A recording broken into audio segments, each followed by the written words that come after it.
मैं डाकू जरूर आं पर बेगैरत नहीं आं। मौलाना मोहम्मद अमीन सफदर उकारवी रहमतुल्लाह अलैहि ने अपनी किताब में लिखा, फरमाते हैं, मुझे वहाड़ी के एक गांव से बड़ा मोहब्बत भरा खत लिखा गया कि मौलाना साहब हमारे गांव में आज तक सीरतुन नबी सल्लल्लाहु अलैहि वसल्लम पर बयान नहीं हुआ। हमारा बहुत दिल करता है आप हमें वक्त अनायत फरमा दें, हम तैयारी कर लेंगे। मैंने मोहब्बत भरे जज्बात देखकर खत लिख दिया कि फला तारीख को मैं हाजिर हो जाऊंगा। दिए गए वक्त पर मैं फकीर ट्रेन पर से उतर कर टांगे पर बैठकर गांव पहुंच गया तो आगे मेजबानों ने मुझे हदिया पेश करके कहा, मौलाना साहब आप जा सकते हैं, हम बयान नहीं करवाना चाहते। वजह पूछी तो बताया कि हमारे गांव में 90% कादियानी हैं।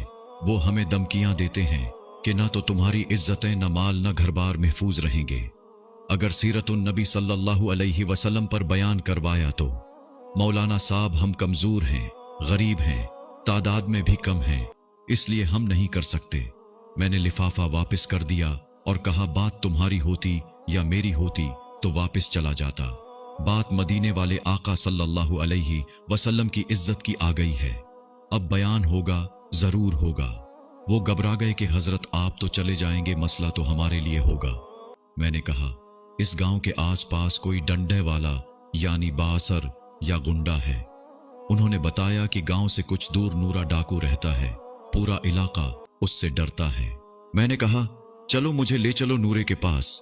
जब हम नूरे के डेरे पर पहुंचे, देखकर नूरा बोला, अज खैर है, मौलवी कीवे आ गए ने। मैंने कहा कि बात हुजूर सल्लल्लाहु अलैहि वसल्लम की इज्जत की आ गई है, तुम कुछ करोगे। मेरी बात सुनकर नूरा बिजली की तरह खड़ा हुआ और बोला, मैं डाको जरूर आं पर बेगैरत नहीं आं। वो हमें लेकर चल निकला। मस्जिद में 3 घंटे बयान किया मैंने और नूरा डट कर खड़ा रहा। आखिर में नूरे ने यह कहा कि अगर किसी ने मुसलमानों की तरफ आंख उठाकर भी देखा तो नूरे से बच नहीं सकेगा। मैं वापस आ गया।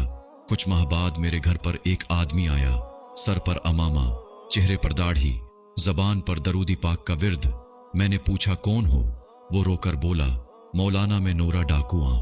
जब उस दिन मैं वापस घर को लौटा, जाकर सो गया। आंख लगी ही थी, प्यारे मुस्तफ़ा करीम सल्लल्लाहु अलैहि वसल्लम मेरे ख्वाब में तशरीफ लाए। मेरा माथा चूमा और फरमाया, आज तूने मेरी इज्जत पर पहरा दिया है, मैं और मेरा अल्लाह तुमसे खुश हो गए हैं। अल्लाह ने तेरे पिछले सब गुनाह माफ फरमा दिए हैं। मौलाना साहिब, इसके बाद मेरी आंख खुली तो सब कुछ बदल चुका था। अब तो हर वक्त आंखों से आंसू ही खुश्क नहीं होते। मौलाना साहब, मैं आपका शुक्रिया अदा करने आया हूँ। आपकी वजह से तो मेरी जिंदगी ही बदल गई, मेरी आखिरत संवर गई है। ए मेरे प्यारे अल्लाह, जो शख्स भी इस वीडियो को शेयर कर रहा है उसको हुजूर सल्लल्लाहु अलैहि वसल्लम की ख्वाब में जियारत और क़यामत के दिन शफाअत नसीब फरमा। आमीन।